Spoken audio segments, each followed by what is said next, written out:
जय महाकाली महालक्ष्मी महासरस्वती माँ कामाख्या, जय 10 महाविद्या, जय भैरव बाबा, जय हनुमान जी, जय सद्गुरुदेव महाराज। मैं कुछ दिनों से आप सभी लोगों को और खुद भी सुन रहा हूँ श्रीमद् देवी भागवत महापुराण का प्रथम स्कंद अभी चल रहा है और हिंदी सरल भाषा हिंदी में जो इस पुस्तक में लिखा हुआ है हम वही चीज़ सुना रहे हैं, न उसमें कुछ कम कर रहे हैं न कुछ बढ़ा रहे हैं। अक्सर क्या होता है कि जो प्रोफेशनल कथावाचक हैं उनकी रटी रटाई हो गई है, संस्कृत में पढ़ते हैं, फिर जब कथा कहते हैं तो उसमें जो सटीक बात होनी चाहिए, जिससे कथा सुनने का मतलब ये हुआ कि हम कथा में अपने आप को समाहित कर लें, कथा को हम आत्मसात कर लें। और जब हम कथा सुनते हैं उसमें कभी इधर की बात आ गई, कभी उधर की बात आ गई, कभी उसमें गाने बजने लगे, भजन कीर्तन होने लगे, तो कथा का जो प्रोटोकॉल है वो टूट जाता है। तो हम आप लोगों से, अगर हम मेरी बात किसी को बुरा लगे तो हम पहले ही माफ़ी मांग लेते हैं सबसे। कथा आप लोग सुने और भक्ति से सुने, श्रद्धा से सुने यदि सुन रहे हैं तो, और संभव हो तो लाइक भी कर दीजिए और सब्सक्राइब भी कर दीजिए। तो अब हम लोग कथा सुनते हैं। हाँ, लाइक सब्सक्राइब भूलिएगा नहीं। श्रीमद् देवी भागवत महापुराण प्रथम स्कंद का 13वां अध्याय। राजा पुरूरवा और उर्वशी की कथा। सूत जी बोले, सुधुमन के दिवंगत हो जाने पर प्रजानुरंजन में तत्पर गुणी एवं सुंदर महाराजा पुरूरवा राज्य करने लगे। उस रमणीय प्रतिष्ठान पूर्व में सर्वधर्म यज्ञ तथा प्रजा की रक्षा में तत्पर राजा पुरूरवा ने सभी के द्वारा आदृढ़ राज्य किए। उनकी राज्य मंत्रणा अच्छी तरह से गुप्त रहती थी और उन्हें दूसरे राज्यों की मंत्रणाओं का भली भांति ज्ञात रहता था। उनमें सर्वदा उत्साह शक्ति एवं उत्तम प्रभु शक्ति विद्यमान थी। साम दाम दंड और भेद, ये चारों नीतियाँ उन राजा के वशीभूत थी। वे चारों वर्णों तथा आश्रमों के लोगों से अपने अपने कर्मों का आचरण कराते हुए राज्य का शासन कार्य कर रहे थे।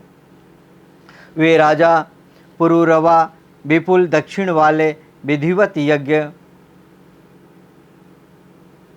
यज्ञ करते थे और पवित्र दान किया करते थे।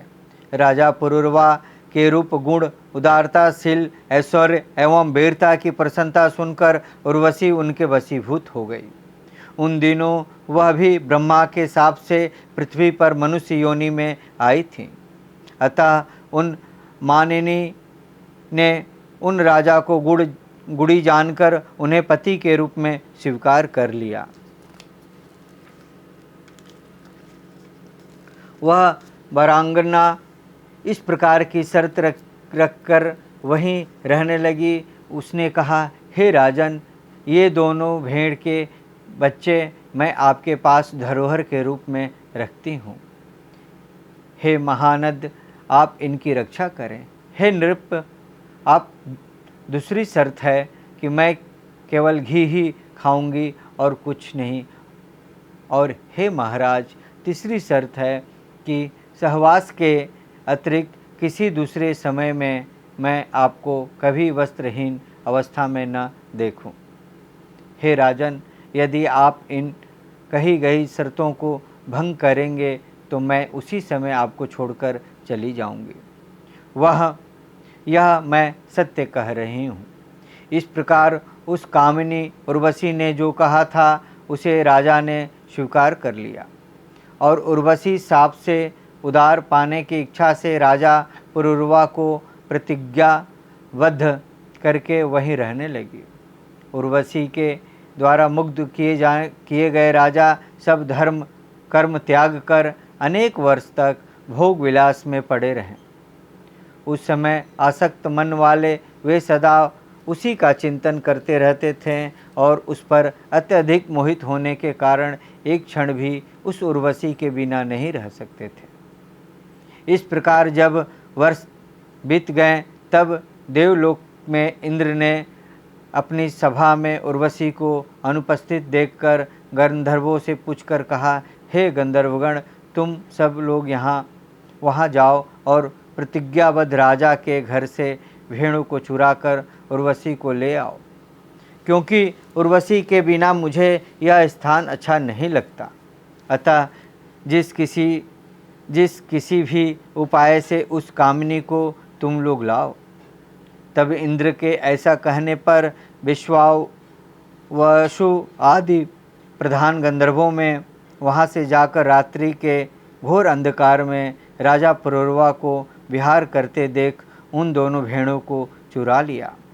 तब आकाश मार्ग में जाते हुए चुराए गए वे दोनों भेड़ जोर से चिल्लाने लगे। अपने पुत्र के समान पाले हुए भेड़ों का क्रंद सुनते ही उर्वशी क्रोधित होकर राजा पुरुरवा से कहा, हे राजन, मैं आपके सम्मुख जो पहली शर्त रखी थी वह टूट गई। आपके विश्वास पर मैं धोखे में पड़ी, क्योंकि पुत्र के समान मेरे प्रिय भेड़ों को चोरों ने चुरा लिया। फिर भी आप घर में स्त्री की तरह शयन कर रहे हैं। अपने को वीर समझने वाले नपुंसक इस अधम स्वामी के द्वारा मैं नष्ट कर दी गई। सर्वदा प्राणों के समान मेरे दोनों भेड़ अब चले गए। उर्वशी को इस प्रकार विलाप करती देख प्रेम में आसक्त राजा पुरुरवा चोरों के पीछा नग्न अवस्था में ही तुरंत दौड़ पड़े। उसी समय गंधर्वों द्वारा वहाँ राजा के भवन में बिजली चमका दी गई, जिसके कारण वहाँ से जाने की इच्छा वाले उर्वशी ने राजा को नग्न देख लिया। गंधर्व उन दोनों भेड़ों को वहीं मार्ग में छोड़कर भाग गए। थके एवं नग्न राजा भेड़ों को लेकर अपने घर चले आए। तब वे उर्वशी को वहाँ से गई हुई देखकर अत्यंत दुखित होकर विलाप करने लगे एवं लज्जित हुए। पति को नग्न देखकर वह सुंदरी उर्वशी चली गई। व्याकुल लाचार काम से मोहित तथा एकमात्र उर्वशी में आसक्त चित्त वाले राजा शोक तथा क्रंद करते हुए देश देश में भ्रमण करने लगे। इस प्रकार समस्त भूमंडल पर भ्रमण करते हुए उन्होंने उर्वशी को कुरुक्षेत्र में देखा। उसे देखते ही प्रसन्न मुख वाले नृप श्रेष्ठ राजा पुरुरवा ने मधुर वाणी में कहा, हे प्रिय, ठहरो ठहरो। हे कठोर हृदय, मैं अब भी तुम पर आसक्त हूँ। मैं तुम्हारे बस में हूँ, अतः मुझ अपराधी पति को तुम छोड़ दो। हे देवी, जिस शरीर से तुमने इतना प्रेम किया था, जिसे तुमने यहाँ तक खींच लिया था, वह शरीर आज यहीं गिर जाएगा। हे सुंदरी, तुम्हारे द्वारा त्याग इस देह को भेड़ियों और कौवे खा जाएंगे। इस प्रकार विलाप करते हुए दुखित, दीन, थके, कामातुर और अत्यंत लाचार राजा पुरुरवा से उर्वशी कहने लगी। उर्वशी बोली, हे राजेंद्र, आप मूर्ख हैं, आपका ज्ञान कहाँ चला गया है। हे पृथ्वीपते, भेड़ियों के समान स्त्रियों की भी किसी से मित्रता नहीं होती। अतः राजाओं को चाहिए कि वे स्त्रियों और चोरों पर कभी भी विश्वास न करें। अब आप अपने घर जाएं, सुख भोगिए और मन में किसी प्रकार की चिंता मत कीजिए। इस प्रकार अत्यंत विषाक्त होने के कारण उर्वशी के समझाने पर भी राजा को ज्ञान नहीं हुआ। उस स्वेच्छाचारिणी अप्सरा के स्नेह में जकड़े रहने के कारण उन्हें अपार दुख प्राप्त हुआ। सूत जी बोले, हे मुनिजन, इस प्रकार मैंने उर्वशी के महान चरित्र का वर्णन आप लोगों से संक्षेप में कर दिया। मैं वेद में विस्तार पूर्वक वर्णित है। इस प्रकार श्रीमद् देवी भागवत महापुराण प्रथम स्कंद का 13वां अध्याय ओम ततस्तम। जय महाकाली, महालक्ष्मी, महासरस्वती, महाकामाख्या।